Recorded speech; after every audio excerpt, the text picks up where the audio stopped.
ఈ రోజు నాకు చాలా సంతోషంగా ఉంది. నా కడుపు నిండింది. ఎందుకంటే నేను ఒక భార్యాభర్తలను విడగొట్టాను. మరొకరిని గొడవపడి కొట్టుకునేలా చేశాను.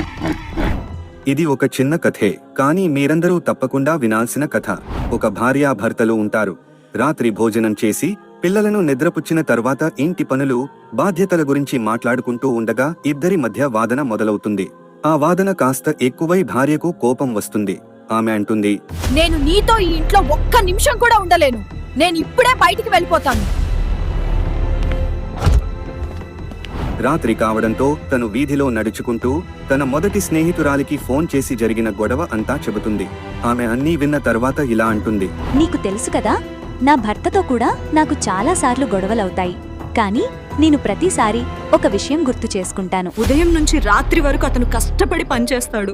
కేవలం నేను, నా పిల్లలు సుఖంగా జీవించాలనే ఉద్దేశంతో ఎన్నో కష్టాలు భరిస్తాడు. ఆమె ఫోన్ పెట్టి